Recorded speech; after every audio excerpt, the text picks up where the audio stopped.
Good morning, everyone. Welcome to Coffee and Football, presented by Vonlane. I'm your host, Blake Monroe. I'm joined every day by Bobby Burton and Jerry Hamilton. Tell us where you're checking in from this morning, what you're drinking, get your questions in. We got Will Matthews that's going to join us in a little bit. We're going to talk. We're going to go in depth on Arch Manning today and look at some quarterback rankings as well, see where he stacks up against the competition and what quarterbacks Texas will be facing, where they stack up.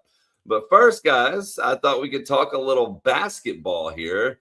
Unfortunately for Texas, they lose last night to Arkansas. Jerry, your thoughts?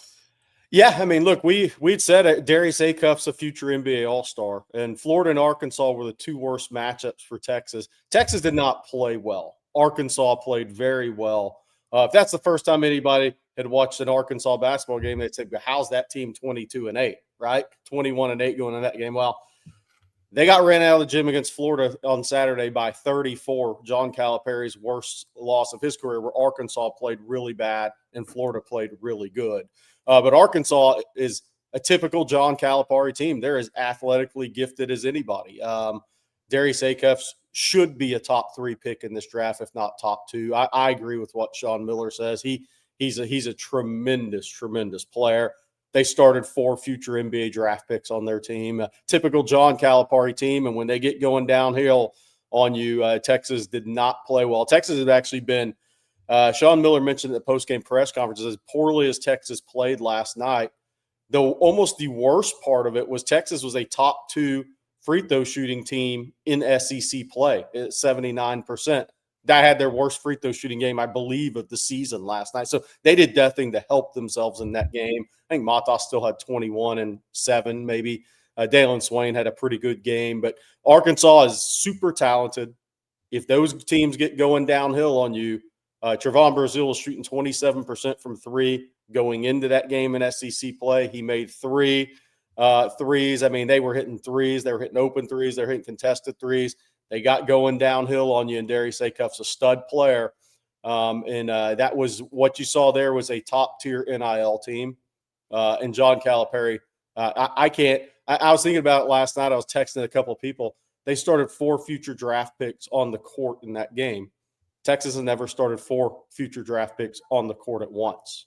So that's kind of – Arkansas is really talented. But at the same time, you know, are they that much better than Texas? No, not if Texas plays well, right? They're a better basketball team than Texas is, but it's not that big of a difference. Just like Florida's not 34 points better than Arkansas if they played them again on a neutral court. So it can get going downhill on you really quickly. Texas did not play well. They got to regroup.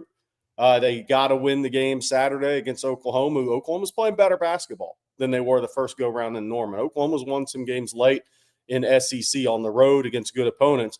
But if Texas wants to get for sure stay out of the Dayton play-in game, they have to beat Oklahoma Saturday. I don't think the SEC tournament will matter in terms of that.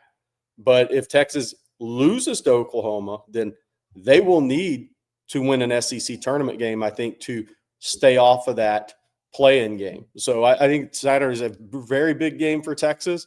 You don't want to be in Dayton in the play-in game, so they need to get that home win against Oklahoma to get the 10 SEC wins and probably be a 10 seed, which I'd rather be a 10 seed than an 8 or 9, but you don't ever want to play that poorly. Yeah. Well, Sean Miller had some interesting comments after the game, Jerry, and a lot of praise, actually. I want to play you this clip. It's about 2 minutes long, but they'll hear what we're talking about. And I'll just go 34 years. I've never seen a point guard better. And when people talk about, you know, who's going to be the number 1 pick in the NBA draft or who's the best player in the conference, I mean, just for a perspective, and I think our conference is great, he averages 25 points a game. I'll just start right there. He shoots 40% from the three-point line. He leads our league in assists. I think he's the first player since Pete Maravich who's led our league in both points and assists. If you look at Arkansas as a team, the best thing they do is they never turn the ball over, and that's because he has the ball in his hands 80% of the time. His assist-to-turnover ratio is astonishing. And not until you actually are in the game and you feel his presence. You know, the adage of a point guard makes the game easier for his teammates. He's a textbook prime example of that. I just have never been on a court where one player at that position is any better than he is. You know, greatness is how I would describe his game, and seems like an amazing young man. And you know, just to watch. I bring it up because this is game 30. He's got several weeks or a month or so left, but guys like him, they just don't come into college basketball very, very often. I mean, he's a generational player. He's really, really good. And this number one pick thing, like, I don't know why people aren't talking about him more. I can't imagine anybody better. Yeah, so for some perspective on that, and look, we said leading into the game, he's a potential future NBA All-Star, right? That's how good of talent he is. He is, and I'm not comparing him because Kevin Durant is one of the all-time greats in the history of the game. His freshman season at Arkansas is on par with Kevin Durant's freshman season at Texas.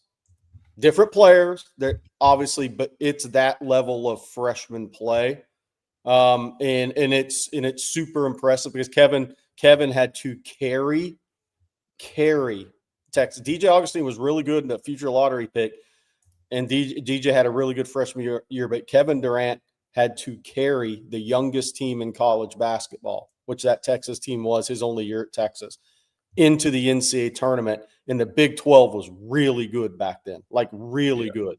That was the Billy Gillispie A&M years. I mean, there were some really good teams in the Big 12 back then. It's similar in what Acuff's doing for Arkansas right now. Now, he has three future draft picks around them. Malik Thomas is a first rounder. Brazil's a second rounder. Billy Richmond will end up being a second rounder. They'll, I think, play a while in the NBA.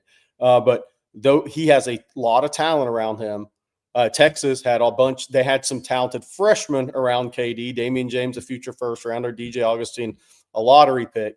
But KD had to carry a team in a very similar way to what Darius Acuff is doing. And I'll say this, Darius Acuff's ankle wasn't 100%. He was limping 3 games ago. He still had some issues with it. He hasn't practiced much.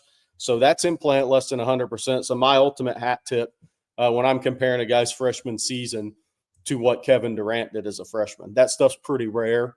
He's a tremendous player. You know, the crazy thing about that, he's from Detroit. How good would Michigan or Michigan State be with him? Not all guys stay home. He ended up being at IMG, and obviously his recruitment was huge from terms of NIL, Nike, and all that good stuff down the line. Well, we also need to talk a little women's hoops. A couple of congratulations are in order, Jerry. First off, Roy Harmon and Madison Booker got all SEC team, so that's good news for them. And then Rory Harmon also was the SEC named to the SEC All-Defensive Team. Obviously, they're waiting to see who they're going to play in the SEC tournament. The bracket is set. I was trying to find a good graphic of it, but it's so small that I don't think anybody could read it on their screen. But probably playing Tennessee, I would imagine, is who I'm thinking. We'll see. Yeah. So the Texas will play Friday night at 8:30, I believe that is. Tennessee, Alabama. Tennessee 6 seed, Alabama 11 seed. They play tonight at, I believe, 8:30 as well. Yep. So that will be the double bye in the SEC tournament for the women. This is a huge tournament run for Texas women coming up. I believe they need to get to the championship game. I believe they need to beat Vanderbilt. If they beat Tennessee, if Vanderbilt, if the chalk win. If you look at the chalk win, look at that. That's 4 teams that are on the 1 and 2 seed line. I mean, that's pretty much what we're talking about in this conference right now. So I think Texas needs to get advanced to the conference championship game to ensure they're a 1 seed. So I do think they need to beat Vanderbilt and don't even leave that door open. If they would go on and win the SEC championship by chance, the tournament championship, I think there's a good chance they're pushed into a Sweet 16 in Fort Worth, so where you could really have a home crowd. But I do think they need to beat Vanderbilt. I do think they need to get to the conference championship, the tournament championship game, to ensure that they hold on to the 1 seed. I think if they lose to Vanderbilt twice, even though Vanderbilt had an upset loss, that puts you in jeopardy a little bit. Yep. We'll see what happens. We'll also have Coach Vic join us, I believe, after Selection Sunday. So the week after, I think that would be the 16th, 17th, somewhere around there. And he'll talk about the SEC tournament and, of course, going into the big tournament as well. And Jerry, if you don't mind, I'm going to let you tell it. By the way, welcome back, Bobby. Tell everyone about Vonlane. Yeah, you want to stop playing the airline game? Well, I got something for you. Let me ask you something.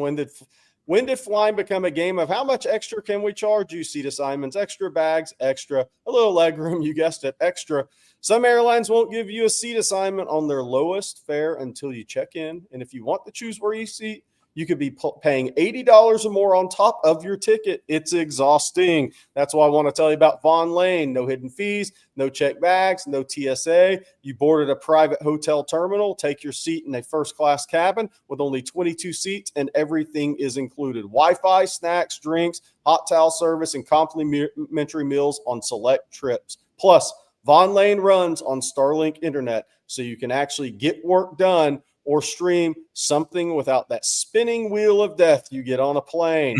They've also added more departures between Houston and San Antonio and between Fort Worth and Austin, giving you even more flexibility. Vonlane connects Austin, Dallas, Houston, San Antonio, Fort Worth, Plano, the Woodlands, Nashville, Memphis, Atlanta, and Knoxville. Head to Vonlane.com and enter code OTF26 at your checkout for $20 off your first ride. What is Vonlane? It's Alligated Regional Travel. I'm very familiar with that spinning wheel of death right now, just so y'all know. Very familiar with it. Your internet is a spinning wheel of death all the time. Yes, it can be. True story there, Blake. True story. Hey, did y'all? I did not get a chance. Did y'all play the Sean Miller? Oh yeah, we did. Yeah. I mean, anytime before we go on to the quarterback discussion, we have a great quarterback discussion lined up for you guys. I hope today. I hope you like that. But it's just rare when a coach says something that profound. I mean, you don't talk about being in coaching for 30 years and call a guy the best you've ever seen. Yeah. Yeah. You know, and Sean Miller's, we've seen while he is willing to put it out there a little bit, he doesn't say stuff like that. No. And so remember the name. Devin Acuff, because my guess is you'll be hearing about him on SportsCenter from here until the next 15, 20 years, basically. Yeah, Bobby, I did something I had never done before. I to a level that he's carrying a team in a really good conference. I've always said Kevin Durant had the best freshman season in history of college basketball. He was the first. Acuff's the first guy, and I'm not saying he's gonna be an all-time great in the NBA. He's the first guy that I said has carried a team in his own way, in a different way, the way that Kevin Durant did as a freshman. I mean, that's what he's doing. That's the level of how good he is playing in a very difficult conference. That is kind of the level he's playing at, and I don't take lightly saying that because I'm always. Since Kevin Durant left Texas, I've always been the guy that Michael Beasley wasn't as good as Kevin Durant. None of these guys recently did as much as Kevin Durant had that type of season. But when you're averaging 25 points and 6 assists in the SEC in your first year, you are carrying a team the way Kevin Durant carried a team. I mean, you're having that level of season. It's wild. I was going to say this too about him. Apparently, he's the first guy to do that, to lead the SEC in both points and assists since Pistol Pete Maravich. Yeah, I mean that's pretty rare air. You know what I mean? That's pretty rare air. All right, hey Blake, talking about rare air, we're talking about some quarterbacks that air it out. ESPN came out with a list of the top quarterbacks returning. Arch Manning, number 4 on that list, I believe. Blake, you've got it for us. Let's talk about it a little bit. I do. So I'll give you the quick rundown 1 through 10, and then we'll go back and visit them the first 5. So CJ Card, number 1 from Notre Dame. Ohio State's Julian Sayin, 2. Ole Miss Trinidad Chambliss at 3. Arch Manning at 4, as Bobby said. And then I'm going to butcher this, but Jaden Mayavea from USC at 5. Dante Moore at Oregon, 6. Drew Mestemaker, Oklahoma State at 7. Gunnar Stockton from Georgia at 8. Texas Tech's Brendan Sorsby at 9. And Byram Brown from Auburn at 10. They did all Power 4. We're just looking at the top 10 here, guys. But let's go back to that top 5. What are y'all's thoughts on that before we really dig into it? That's awfully high for CJ Carr, in my opinion. I think he's been more than a capable quarterback. But is he the best quarterback? I don't know. Trinidad Chambliss numbers are astonishing. Even Julian Sayin's completion percentage, astonishing. But I don't know how anybody could say that the number 1 returning quarterback is not Trinidad Chambliss this year. Maybe I'm just wrong about that, Jerry. Like, his numbers are freaky. I mean, look at his interception number compared to everybody else. Plus, he's a threat. Plus, he's a threat on the ground. Yeah. I mean, Arch is a threat on the ground too, but Arch had less rushing yardage than Trinidad Chambliss, and Trinidad Chambliss played in fewer games. Yeah. I mean, he didn't play as many games as Arch. So I feel like, I'm not trying to say that these other guys aren't good, because I think Carr and Sayin and Manning and Mayava, I think is how you say it, Blake, are all good quarterbacks. I just think that given what he did last year, where he took his team, I don't know how Trinidad Chambliss is not 1 on this list. Not saying he's going to be 1 at the end of the year, but going into this, he's got to be. 22-3 is an amazing number of TD to interception ratio. It's just an amazing number. I think what'll be interesting, and I agree, I think Trinidad Chambliss, he's also got a clutch gene to him. Yep. He's got a clutch gene to him. That's a little different. I think what's so interesting about this is 3 of your top 4.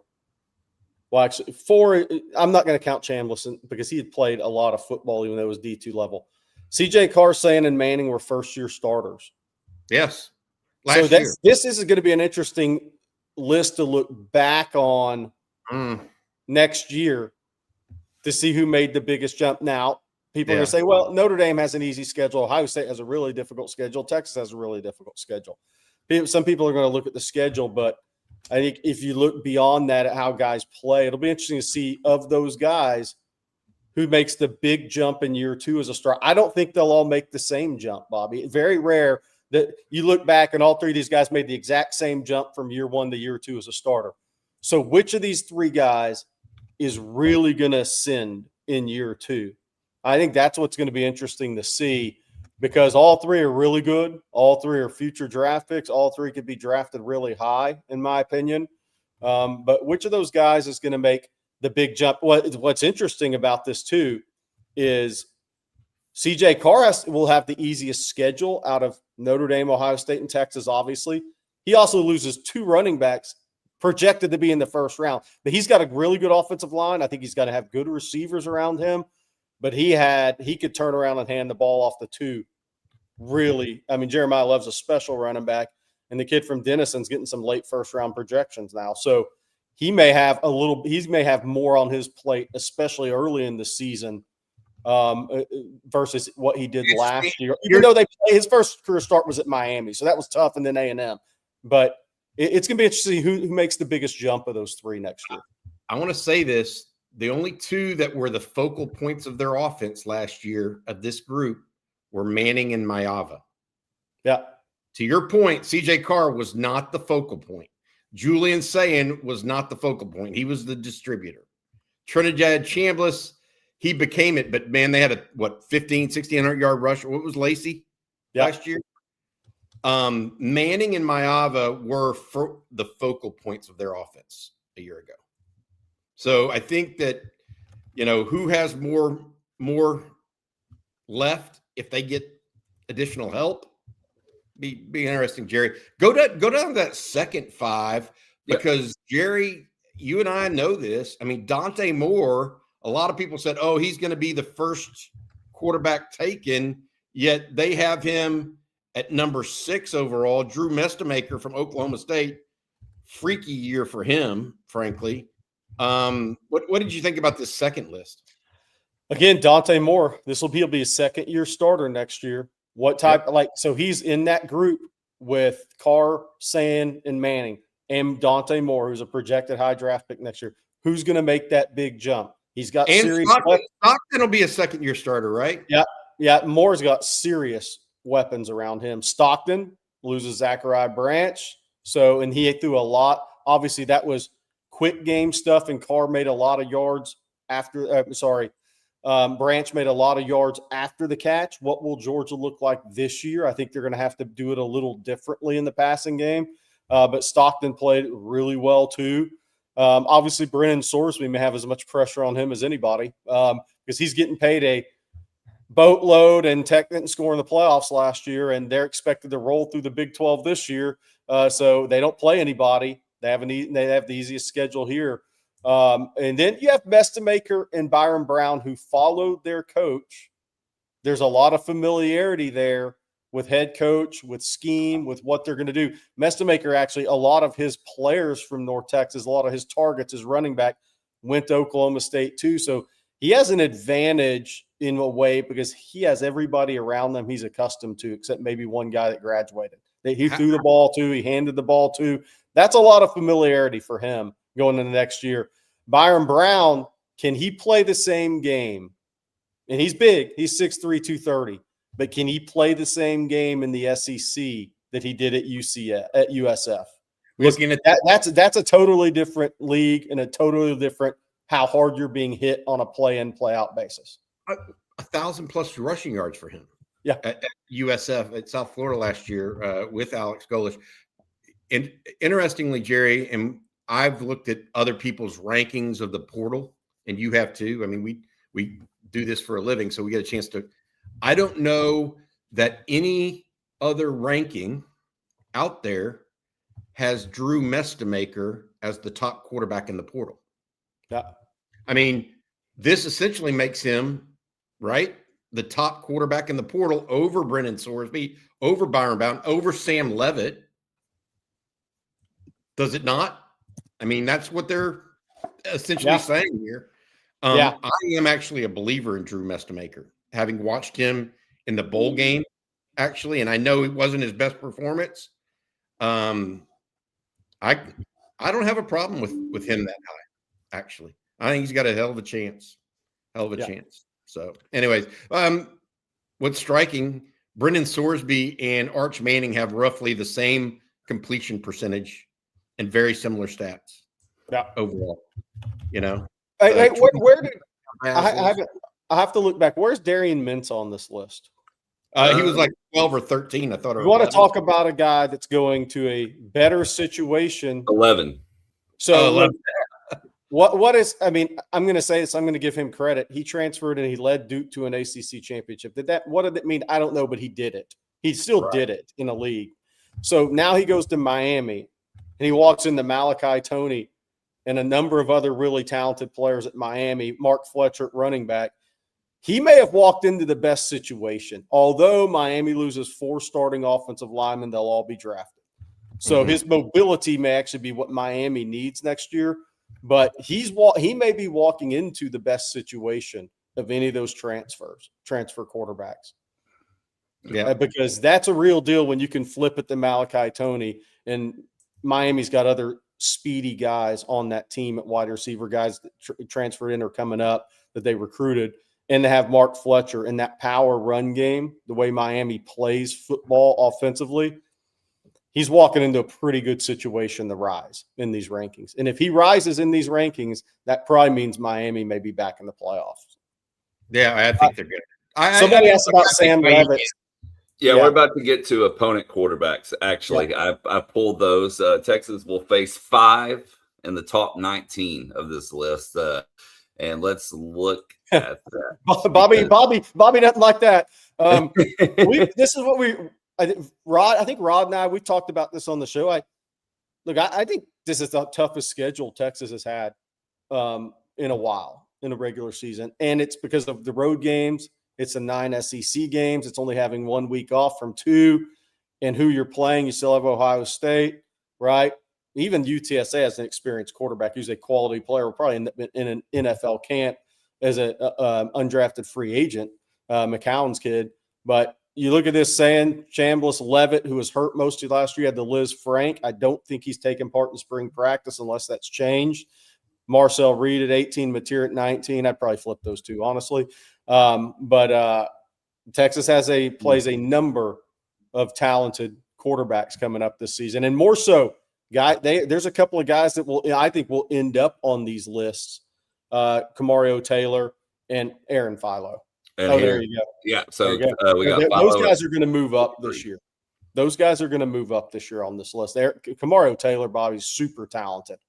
Aaron Philo comes with his offensive coordinator to Florida and now has really good offensive players around him, some of the best in the country. So his transition into his first year starting, obviously started a game, I believe, when Haynes King was injured. But his first year in the full-time starter, man, to walk in and see Dallas Wilson and to see Vernell Brown and to see Jaden Ball, that's pretty nice feeling for a first-year starting quarterback who your OC came to the school you transferred to.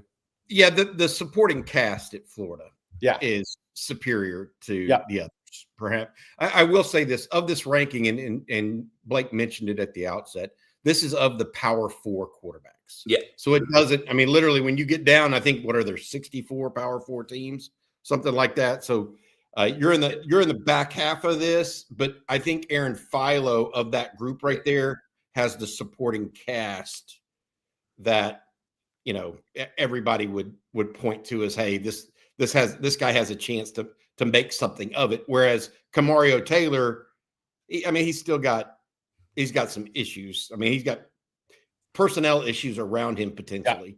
Although I think they should be better on offense. It's still, I mean, they lost some guys. They've lost some guys to the portal as well, not just to the NFL, like Brennan Thompson. But all in all, I think that, to your point, Jerry, whenever you first mentioned this and you went to, like, you had that list of the guys in the top 19 or whatever that Texas plays against. The reason my eyebrows went up against that, Jerry, that I think is important is really simple for me. And it's because the quarterback can change a game. You know, there is no other position. If a quarterback gets hot, the rest of the team can be mediocre. And all of a sudden you're looking at a fourth quarter game that you didn't expect. Right? I mean, that's just the reality of it. And so that's why when you say that, hey, this guy's got they've got 5 guys they're facing in the top 19 in the country. I think that could be a wild card in the Texas season and put, strain on Texas getting into the playoffs, much less trying to go undefeated or win a conference, et cetera. So yeah, that you're right. That's telling if that's what Texas is facing. Now, I would doubt that John Mateer is a top 19 quarterback in the country right now. That's just, 14 TDs, 11 interceptions. That's not elite quarterbacking. Now, maybe second year at OU, he makes a big jump. Yeah. But I think my thing with Mateer versus Marcel Reed, I think if Mateer was the quarterback at A&M, he'd be better than Marcel Reed at A&M. That's kind of way up because Mateer didn't have a lot around him offensively. I don't know. Deion Burks is good, but offensive line, they weren't as good as A&M. It's total wide receiver core, not as good as A&M. Run game, not nearly what A&M had. So if you put Mateer at A&M, I think he's better than Marcel Reed in that scenario. I think they both are not accurate guys down the field. So I think they have very similar issue there. But what would Mateer look like playing with that talent around him is kind of where I come out with that. So we'll see. I don't know. Flip a coin, I guess. Yeah. I'll take Arch over both of them. There you go. That's the important part. Hey, by the way, the only crazy one thing, that I think is, by the way, the only one on that list that you could, like, I think he's his equal at some level, but Trinidad Chambliss on that list going into this year, he's the only quarterback you'd say, I really think he's done more than Arch overall. no. Yeah. Well, speaking of Arch, we're going to circle back to him in just a moment because they went in depth on him. So we're going to do the same and his improvement going into the 2026 season. But first, Jerry, I'm going to let you tell everyone about Harry's. I can definitely do that. I got the Harry's right here. Sadly, John Calipari took his out last night, but that's what happens after Todd Golden took his Harry's out on John Calipari Saturday. Did the old razor dull too fast, irritate your neck? They cost way too much. $30 for 8 refills, total scam. Harry's, this is why Harry's is very affordable and a great product, because they have their own world-class blade factory in Germany. No outsourcing, no middleman. That's the same facility that's been perfecting blade making for over 100 years because they control the entire process from steel to shelf. They keep costs low. Why pay $30 for refills when Harry's gives you better blades for a fraction of that? Harry's has launched their most advanced razor ever, and it's still cheaper than the Gillette Fusion 5. If you don't love your shave, Harry's will make it right. No questions asked. Risk-free trial means there's zero downside to giving it a shot. Harry's Plus is the heaviest razor handle ever, made from metal, never plastic, designed to fit comfortably in your hand. Heavier handle means more control and a luxurious feel. That is 100% true. Harry's just doesn't make razors. They've got a full line of grooming essentials, from shave gel to deodorant to body wash, all thoughtfully made and priced to stock up. All of Harry's blades and grooming products can be delivered right to your front door. Set your preferred schedule and never run out of blades again. For a limited time, our listeners can get the Harry's Plus trial set for only $10 at harrys.com/ontexas, all caps. That set includes the all-new Harry's Plus razor, one refined 5-blade cartridge, a 2-ounce foaming gel, and a travel cover to protect your blades on the go. Just head to harrys.com/ontexas to claim this offer. After the purchase, they'll ask where you heard about him. It's probably the channel you guys need to shave more. I know we do. I need Harry's. All of us do. I need Harry's right now. I've been neglectful. Hey, let me tell everybody about Mint Mobile, if you don't mind, real quick. Every group has someone who insists on doing things the hard way. That friend's still paying for subscriptions they forgot they had. One's refusing to update their phone because, hey, it still works, like me and my internet. I used to be that person too, especially when it came to overpaying for wireless. Then I switched to Mint Mobile, and I'm so glad I did. Stop paying way too much for your wireless service just because that's the way it's always been. Mint exists purely to fix that. Same coverage, same speed, just without the inflated price tag. The premium wireless you expect, unlimited talk, text, and data, but at a fraction of what others charge. And for a limited time, get 50% off 3, 6, or 12-month plans of unlimited premium wireless. Bring your own phone and number, activate with an eSIM in minutes, and start saving immediately. No long-term contracts, no hassle, a 7-day money-back guarantee, and they have a customer satisfaction rate in the mid-90s. Right now, if you're ready to stop paying more than you have to, new customers can make the switch, and for a limited time, get unlimited premium wireless for just $15 a month. Switch now at mintmobile.com/ontexas. That's mintmobile.com/ontexas. Upfront payment of $45 for 3 months, or $90 for 6, or $180 for 12-month plan is required. That's an equivalent to $15 a month like we're talking about. Taxes and fees are extra. Initial plan term only. Over 50 gigabytes may slow when network is busy. Capable device required. Availability, speed, and coverage varies. Additional terms apply. See mintmobile.com for details. Thank you, Bobby. Hi, guys. Let's jump back into that quarterback discussion. So in those rankings, they went in depth on a couple of players, and Arch, like I said, was one of them.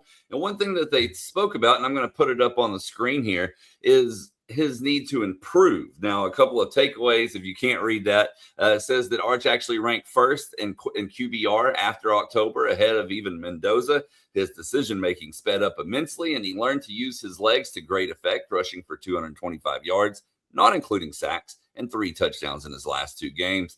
But, it talked about him throwing inaccurately on the run. And, Jerry, I know that you brought that up as well, so we'll start there.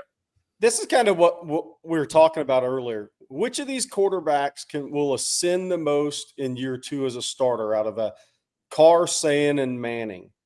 Arch probably had the least accuracy of those 3 guys over the course of a season. And this kind of illustrates why. He's right? a 61% passer. Yep, 61%. Those other guys like 66, 60. Sayan was 78, but when you're throwing a 49% completion rate outside the pocket and you're 66.7% catchable ball, those are all both very low. So Arch still has a year 2, I think, can make a pretty big jump, because if they talk about these stats, he's working on these things, right? I mean, that is part of the offseason getting better. So that's kind of where I was going with it. Of those 3 guys, who's going to make the biggest jump in year 2? If it's Arch, if Arch ends up making the biggest jump out of those 3 in year 2, then Texas will have had a very, very good season, because as talented as he is, there's still a lot of things to work on heading into year 2 and to really take his game to that potential 1-1 level. Bill Conley of ESPN wrote this, by the way, and I think he does a really nice job. Like, he's been doing it for 20 plus years, right, Jerry? I think that this is something that Texas fans need to hear a little bit. What was Arch's, not his superpower, but his kryptonite? And Bill Conley is telling us that maybe his kryptonite is throwing on the run. And I go back to a couple of plays. Think of the game against A&M. Okay, he evades the pocket and he throws to Ryan Wingo. Now, Ryan Wingo was wide open.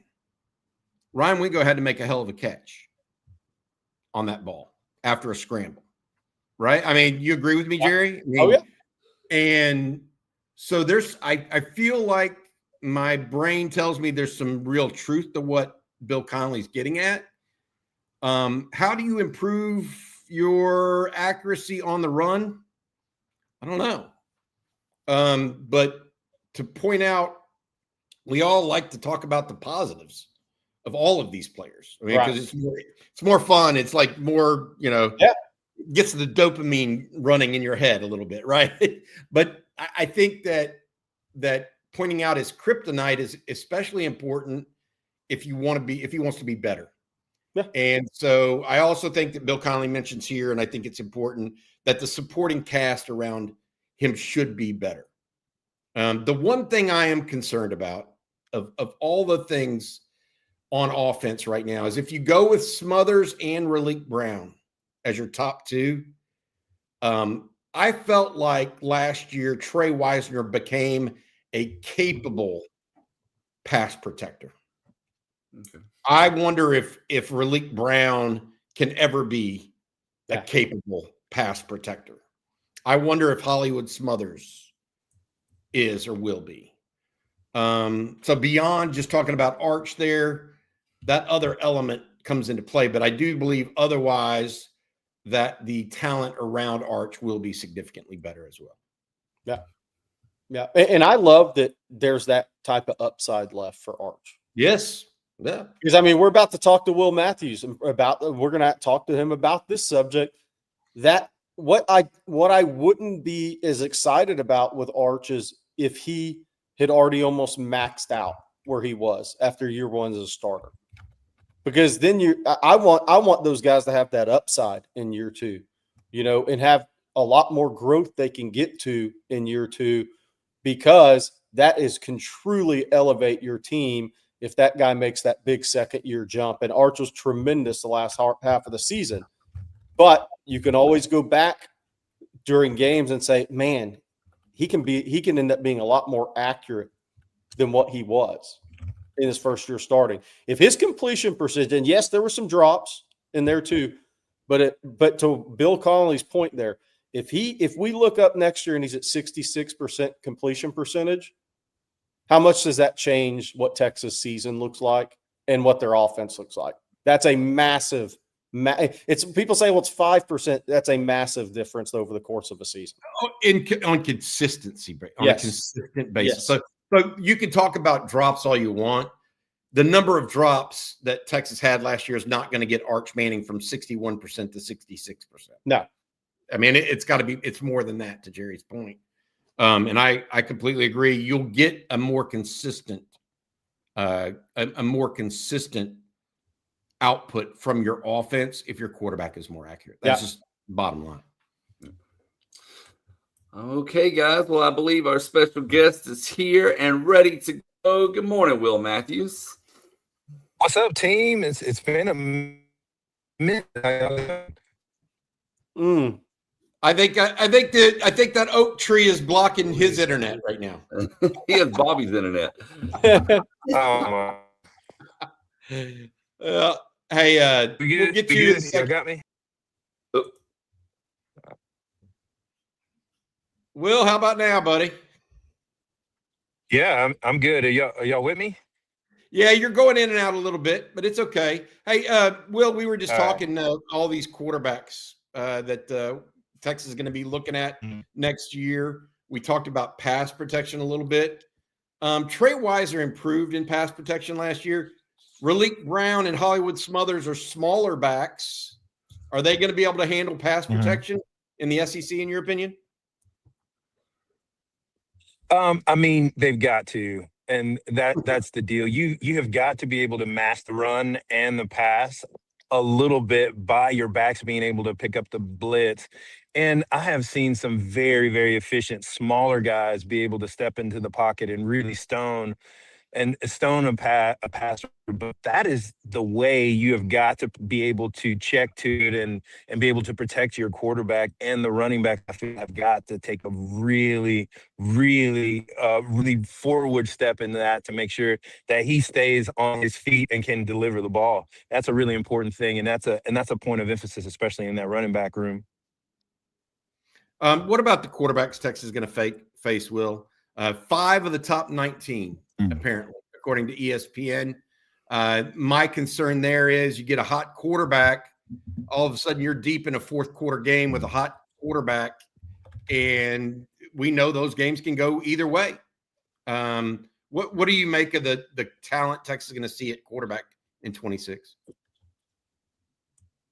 Well, I think it's just a testament to the SEC and where people want to play their football. We've got some of the best quarterbacks in all of college football, and they're all going to be playing in succession against Texas next year. I mean, you got a guy coming in like Sam Leavitt.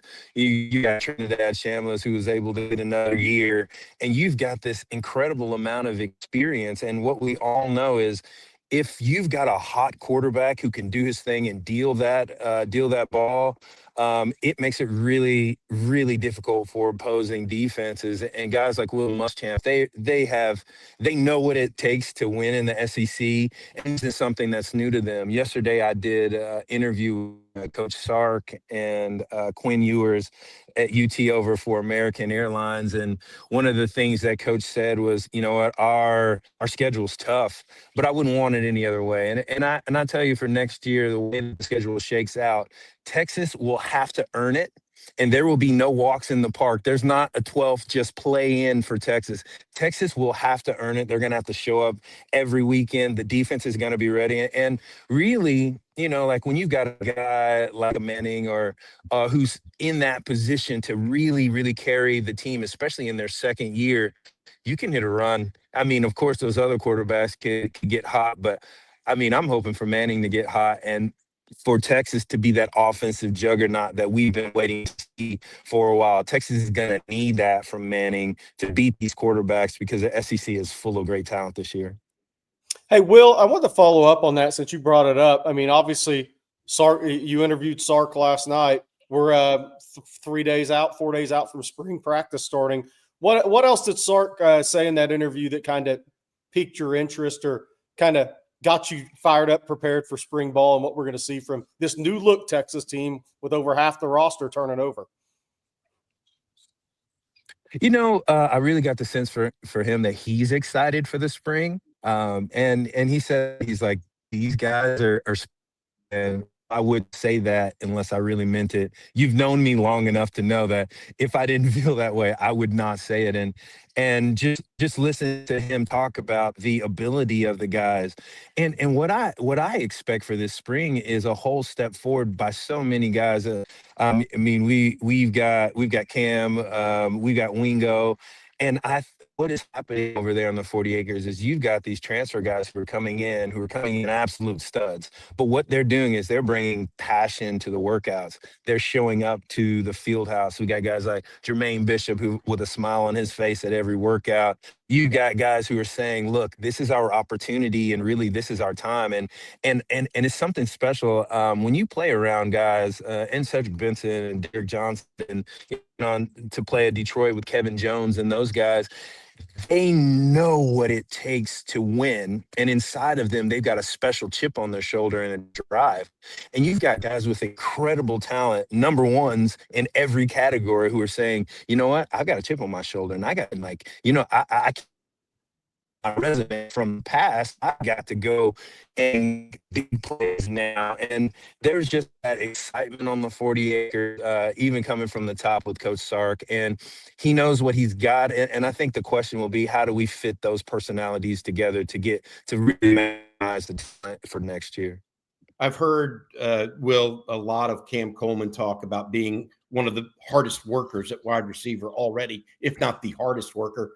Were there any specific names that Sark called out last night in that interview?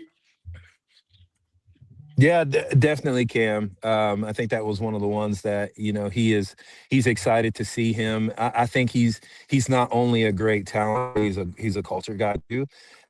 That's different. You don't get guys with that amount of talent who are coming into the locker room and pushing other guys to get on the game and get better, and also who are the rah-rah and saying, "Look, I can do it. I've got this. Let's go. Let's get up here earlier. Let's watch a little more film. Let's put that." And when you've got guys who are not the quarterback who are pushing in that way, that's a really, really special thing for the offense, because you don't get to Texas because you let a guy beat you. And that goes all the way around, not just on the field, but in the locker room, in the film, in study, in training. When guys are doing the right things and putting in the right amount of work, you're going to see an incredible outsized output from this team. And so I'm excited because you've got the top of the top, the guy who was sought after by the whole world, coming to the University of Texas as a humble guy and getting in that workshop and working it out. Yeah, well, we talk about Cam Coleman's talent all the time, right? He's going to be a first-round pick if he has a healthy junior season. But I think Texas is getting this guy at the perfect time in the perfect situation. Because the one thing about Cam Coleman, you mentioned the kind of the work ethic. For people that may not have followed him in high school because Texas wasn't in on his recruitment, he played for Bo Nix' dad, Patrick Nix, at Phoenix Central. I mean, a really good coach, disciplinarian, tough love guy. So he's got that from high school. But then why is Texas getting him at the right time to me? He's been through the team struggles at Auburn. He's been through the quarterback struggles at Auburn. And now you're getting him when he is super excited about his last college season. Oh, and by the way, if he goes out and has a great season, he's going to be a top 15 pick. I mean, so I think you're getting this guy at the perfect time for more reasons than just, hey, look at his highlight tape and what he can do for Texas. But for him personally, I think it's a perfect situation for him to come into, and that's going to drive him even further. Well, I mean, the guy hasn't been to a bowl game. You're looking at this guy with an incredible talent, and he hasn't seen postseason action. And that's insane. And just to look at where he's come from with the tradition that they've had, like, that is unacceptable. And for him to come in there going, now is my shot to do the things that I haven't been able to do with my college career. that's a different kind of chip on your shoulder. That's a mature chip on your shoulder. When a guy comes in and he's young, usually the chip on his shoulder is, I want to prove to the world that I am who I think I am. But as you mature, you move from, I want to prove it to somebody else, is I want to show everybody who I really am. I want to show my personality. I want it to be displayed out on the field. And I want the world to know that I love this game, and I'm going to take this team on my shoulder. And you're starting to get that on the offense and the defensive side of the they're playing some interesting things that are coming together. Right, well, you got to your established leaders, but you've also got this crowd of guys who are coming in ready to go. And what has been a testament to the culture there is they're bringing guys who fit, bringing guys with the right personalities, bringing guys who are going to go to class and not make a show. Off the field, they're gonna get it done, and no matter where we end up, and I'm super optimistic about next year. We're going into that season doing it the right way. Hey, Will, before we let you go, we appreciate you joining us again, always on Thursdays. Question for you: we haven't heard much from Quinn. He was back on the 40 last night as well. You said you interviewed him.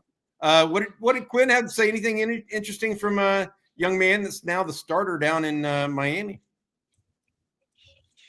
It was a really great time with him. He's always been a really open book and an open person. When you ask him about what's going on, he talks about how he feels about a situation, which is kind of different from kind of traditional football players. Like, I'll just get it done and meathead right through it. But he talked a little bit about being drafted in the 7th round and his draft time, what it looked like to go through that process, to have your agent calling you and telling you, hey, this is going to happen, and then seeing where it is. I think the one thing that was so interesting about it is Coach Sark said that he called him when he was drafted and said, it doesn't matter where you go, it's the system that you get inside. And we're seeing we're seeing he went to the right system. He went to the right place. The kinds of motions that they do, the kinds of offense that they run really fits his ability. And to watch that for him, it was cool to see him looking back over his time at Texas. And it was very apparent that he is a Texas guy. He's our Quinn. I was looking at his stats before, and he's top 5 in every stat that counts quarterback. I think we're really going to look back and be like, that guy was the beginning of something special for the Longhorns. When he said yes to Sark, that really changed the trajectory. I think it compacted what might have been 4, 5, 6 years into a 2-year span. Bam, college playoffs. Bam, college playoffs. It goes and rides off into the NFL. I think that might have even set the stage for Arch to come too. Once a quarterback or a running back or receiver or somebody sees greatness at a place, they want to be a part of that. And I think Quinn, as we look back at this, we're gonna be like, that guy is definitely the dude, and he was our guy. Good stuff. Thank you so much, Will. You have a good one. We'll see you soon. Okay, hook 'em. All right, homies. Hook 'em. Hook 'em. Good stuff from Will Matthews. Blake and Jerry, that you hear him talk about that culture coming together. He talked about with Sark last night. As we think about spring practice in 2026, this coming up here on. So, we're 4 days away now, Jerry. Yep. Are we going to see that kind of camaraderie out of the gate? Is that kind of develop? Are we going to be able to? I'm trying to think of things that we're going to be able to see. Like, I can tell you right now, from the first practice, you can tell typically whether somebody is a good practice player or not. Now, you can be jaded a little bit by day 1 versus day 15 of that. Right? Yeah. Everybody can put up and masquerade on day 1, but they're not going to masquerade on day 13. You know what I mean? They're more of who they are. But I'm wondering if we'll see a little pep in the step and that sort of thing from certain players right out of the gate. Just from what we've heard behind the scenes, we expect that from Cam Coleman out of the gate. Yeah, I think I just continue to say college football, because there's so much roster turnover, is going to more like basketball teams that kind of develop more over a season. Look, I think when we have our media window, we're going to walk out there and say, Matt, 1 through 85, extremely talented football team. Obviously, there's a lot more that goes into it than that, else Ohio State would have won the championship last year for back-to-back years, because they were the most talented team last year based on your NFL draft and guys returning and everything we've seen in the last week and through the season. So there's so much more that goes into it. I think we talked about it before. I think the biggest thing I'm looking for is, okay, one of the things, what do we always identify at these practices? Who's the first guy to show up? Because for people that haven't been around the practices, you can walk over yourself from Moncrief Newhouse to the bubble to the practice fields at Denny's, or you can ride the bus with everybody else. And one of those things, and Bobby and I get to practice early because we're like, we want to see who shows up. The specialists are showing up. Who shows up a minute behind the specialist? That always tells you about some guys who are trying to take on leadership roles with teams. That's the first thing I'm going to be looking for, because I think what's difficult for even these guys, and I think it may even be the most talented guys out of the portal, because people know what guys are paid a lot more nowadays. It gets out publicly. Agents want it out to get more clients. There's a game that played within that they tell some national media members. I think the transition's really difficult for those guys. I think people think, it's just easy. Alpha male walks in if he's an alpha male type guy. But, man, when you walk into a locker room with guys you've maybe met at an Under Armour camp or an All-America game, if you played in one of those things at high-level football programs, you're still walking in and people are like, oh, hey, what's up, Raleek? We know what you're getting paid type of thing. And the other guys that have been in the program aren't at that level. So I think it's difficult for some of these guys to walk in and transition into that. I think we're going to see next week, this is an extremely talented team. I think the camaraderie and that stuff takes time because there are a lot of unfamiliar faces that are doing pretty well in NIL that just walked into a program with returning players that want to be where they're at. I think that's the toughest thing right now, is to pull all that together. But I think you're going to see a real energy out of the gate in spring practice for Texas, because these guys, look, if there are guys that don't love ball at Texas, it's going to show to Bobby's ball. It shows even in a 45-minute media window. Early. Yep. It shows early. I mean, guys that love ball love to practice, man.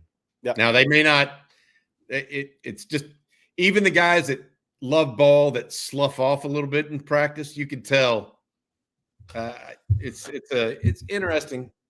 Interesting. I just hope, look, a couple of things as we wind down today's episode that I'm hoping for as we look towards the 2026 spring ball, hoping for a healthy spring practice, right? You don't want to see somebody go down, anything like that. You're hoping, and Jeff Howe wrote a piece today for us at On Texas Football or yesterday about how he's looking for these third-year guys at Texas to kind of step into their own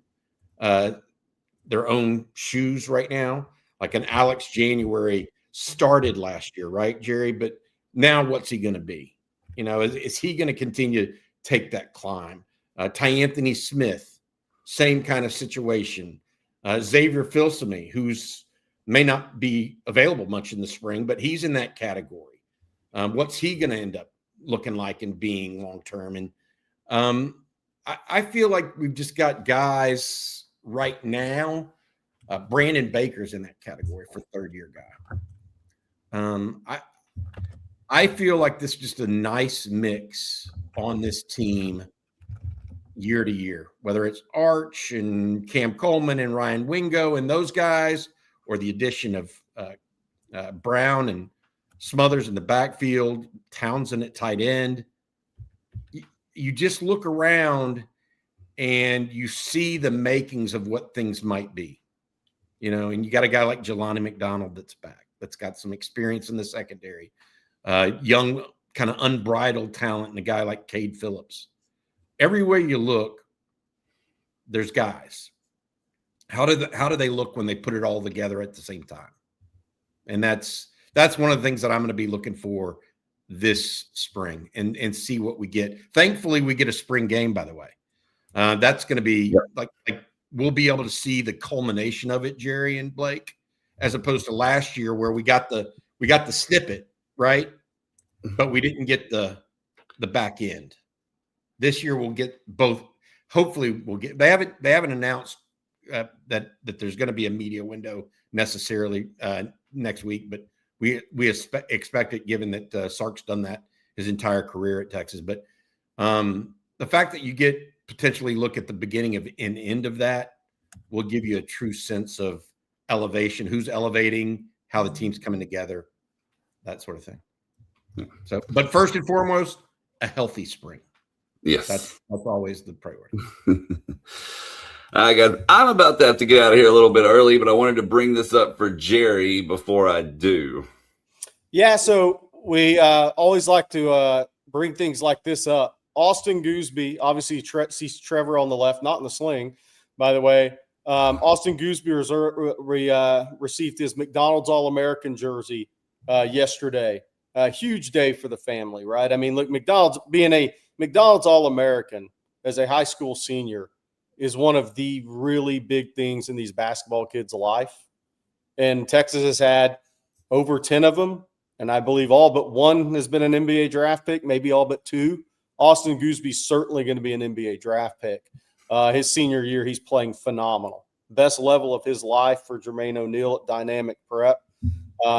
That team is 16-0 since he came over there. They're very talented. They have Marcus Spears Jr., but he has made a massive jump from junior to senior season.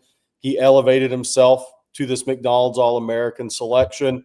And I'm here to tell you, if he makes perimeter shots against contested SEC players next year, to go with his skill set, he has a chance to be a one-and-done first-round guy. He's ascending that much. But congrats to Austin. He's been nice. Family's been great to us over the years. Austin's been on shows with us. Trevor's been on a show with us. But congrats to Austin, because that's a really big deal in these basketball guys' life.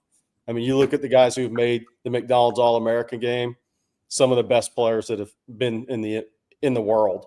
It used to be – I want to say this. So I love the McDonald's All-American. I think you're right. It's a special designation that is meaningful.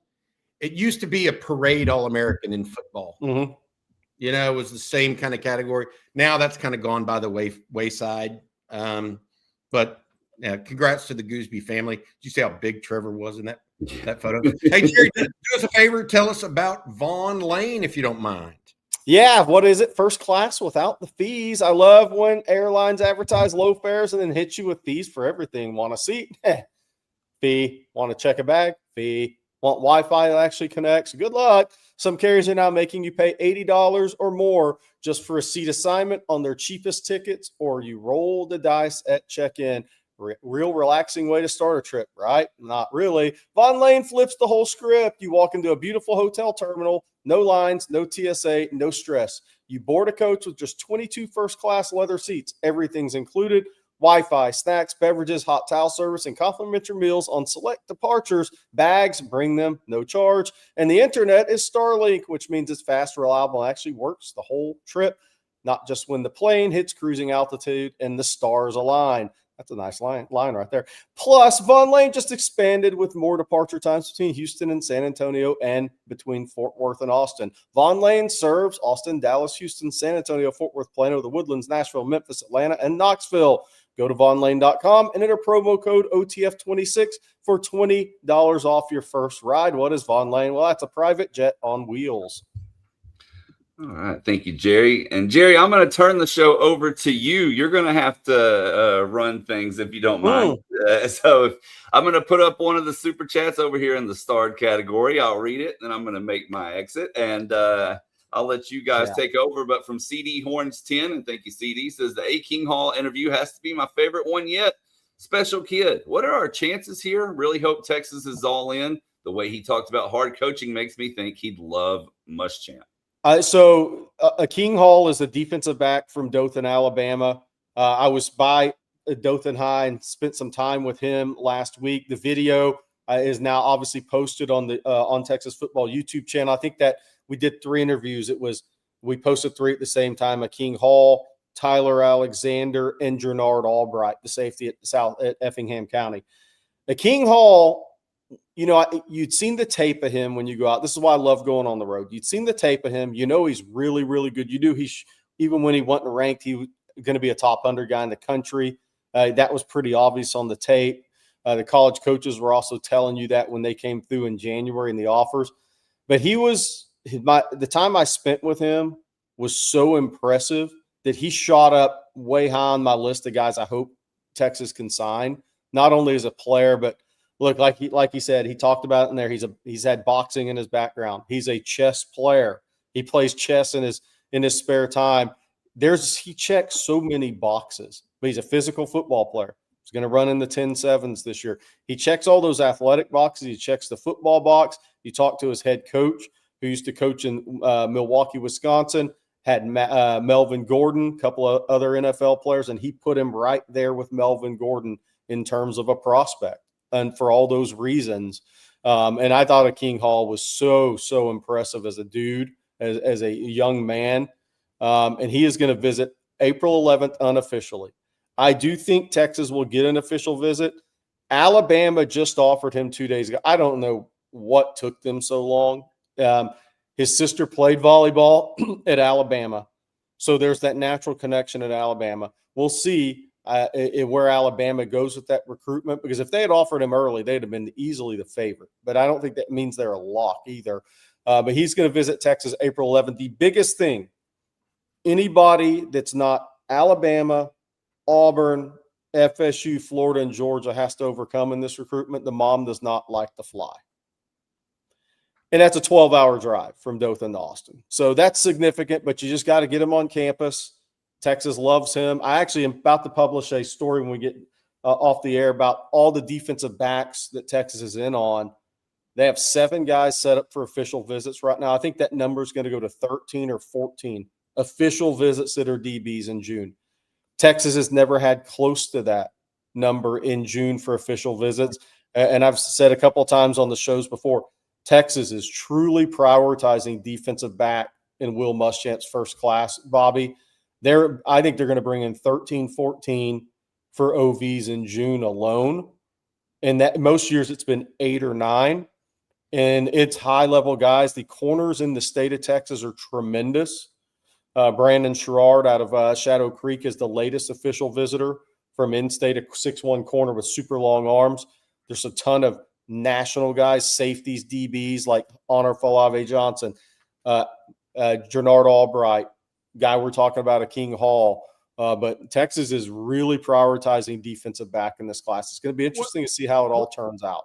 What do you account for that? How do you account why so heavy on DB? That my question is that something that Muschamp wants to start with because he thinks he wants to get them playing? Like I'm trying to account for a reason in my brain, kind of a logic behind why so heavy DB. Is it because they take more time to bake in the oven? Like offensive line takes time to bake in the oven. Yeah. In Muschamp's mindset, does it take more time to bake? I think we're lengthier press corners, maybe part of it. The scheme change, kind of what they're going to do. So it's body type could be a part because they may not, other than Cade Phillips and now Samari Matthews, and Hayward Howard, they may not have.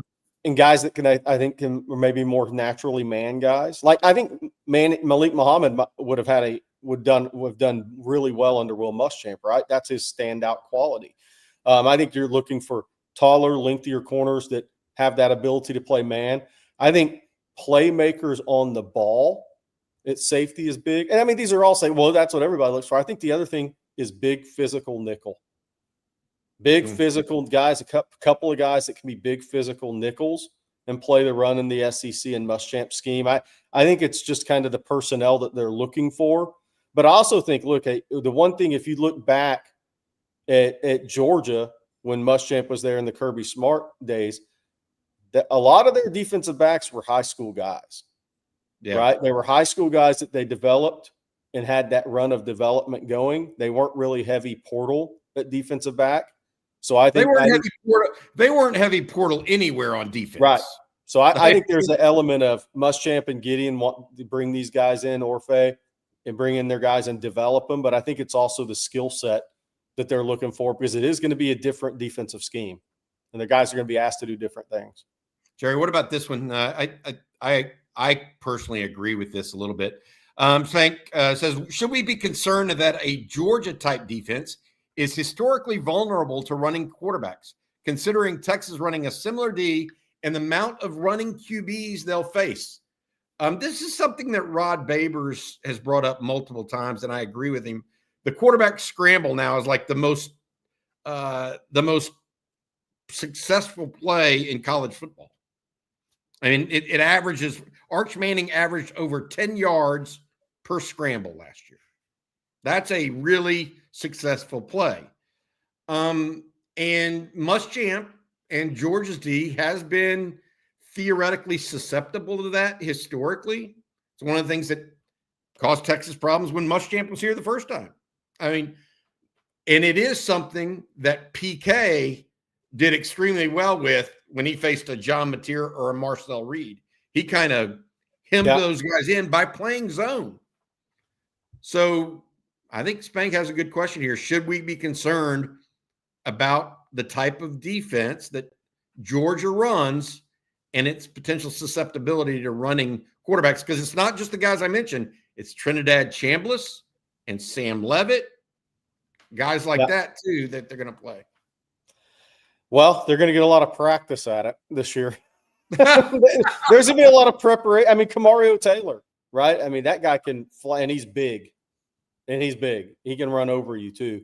But yeah, I mean, look, I think all of it's legitimate. I think the big thing, what I'm looking for is now Georgia's, I think they've changed a little bit. Look, they definitely spied Arch a little bit last year. Right. I think there were some Georgia teams, the ones that won the national championship, of course, but those guys had 40-plus sacks in seasons, right? So I think they affected quarterbacks in different ways. And I think Georgia hadn't been quite as good on the defensive line, like especially last year, right? But I'm not sure that's what you're really asking about, though, in terms of the question. But look, I think it's hard to have perfect everything, right? But I think the one thing with Texas is Colin Simmons off the edge is going to put a different level of pressure on offenses in Will Muschamp's first year. I mean, Georgia had some tremendous players. I'm not sure they had a pass rusher like Colin Simmons. I mean, Michael Williams and they've had some guys, though. Jalen Walker played as much inside backer as he did off the edge. Yeah, but Michael Williams wasn't very productive to his talent level. I mean, just look at OU and A&M. Yeah. And how successful PK's defenses were against those two that have a running quarterback. I mean, and I think that I don't disagree with the overall sentiment. We're going to see how it plays out. This one from Rocky Poor, we'll finish up with this one, Jerry. I saw a third Gooseby brother. Is he up to get recruited too? I think Grant's a little older than the other two. Yeah, he's a little older. Yeah, he's the oldest. He's the oldest. Yeah, I think he's actually the manager of both Austin and Trevor not necessarily from an NIL perspective, but all the stuff they've got going on there. He is being groomed in that role. His dad, Mike, was also in that photo. You see there where both Trevor and Austin get their size. That's for sure. Yeah, it comes from Dad Mike. And anything before we close out here about those quarterbacks that we talked about initially, Jerry, with the top 5 of the top 19 in the SEC, or excuse me, in the country that Texas is going to face, where Arch was ranked. He's ranked number 4 in that ESPN list, or even what you think he might need to work on in 2026 to get better. Any last thoughts? I think Connolly hit on it. I think just more consistency in terms of accuracy for Arch. I mean, again, if he shows up, if we look at in the early December next year and he's at 66.7% completion percentage, he's going to have had a hell of a year. Yeah. There's Because he no throws doubt. downfield so much, and he Right. runs. Right. He throws the ball down the field so much, you're not going to see him at 75% completions. That's not who he's going to be. And Sark wants to throw it down the field. But I do think if you see him at 66, 67% next year, that's going to equate to a massive jump for him. That means he's, to Bill Connolly's point, he's throwing more accurately on the run. He doesn't have as many missed easy throws, which he still had. You can go back every game, and there were a couple of them. Nobody's ever going to be perfect. But if he cleans up 1 out of 2 in every game, what does that do for him? What does that do for moving chains? And I think the biggest thing is, to your point, 1 out of 2, a 50% improvement on missed passes gets him to 67 to 68%. yes, as opposed to 70. You're right. He's not a 75% passer. No, that's not what he does. No. And I think what I loved about the list of those 3 guys ranked around Chambliss, they're going to be second-year starting quarterbacks. Who makes the biggest jump? Because all 3 of those teams are going to be ranked in the top 7 in the country, top 6, maybe even top 5 going into next year. Which quarterback makes the biggest jump? If CJ Carr goes and makes some huge jump in year 2 on Notre Dame's schedule, they're probably going to have a really, really good season. If Julian Sand, who I think is, how big of a jump can you make off the season he had last year? But if he makes a jump from last year to this year, Ohio State's going to be extremely tough out. I mean, if he ends up being your Heisman Trophy winning quarterback next year with the players around him, but then there's Arch. If he makes the biggest jump of those guys, I think that's going to be pretty telling when we look back on it next year. That game, that Texas-Ohio State game in Austin to start the year, second game of the year, is going to have so much NFL talent. It's going to be freaky. And by the way, the other thing about that list that's going to be great to look back on is Trinidad Chambliss. Now, what does he do in year 2 at Ole Miss without Lane Kiffin, without Weiss? He has a really good back. They kept their 2 best offensive linemen. There's some change. There's a lot of change for a quarterback to go through. And then what does Sam Leavitt look like at LSU with Lane Kiffin and Weiss? If Leavitt makes a jump, because he has talent to make that jump, if he makes a big jump, then, man, LSU is going to be a player at the end of the day too. Leavitt does something that Chambliss does not. Leavitt doesn't mind throwing the ball to the other team. Yeah.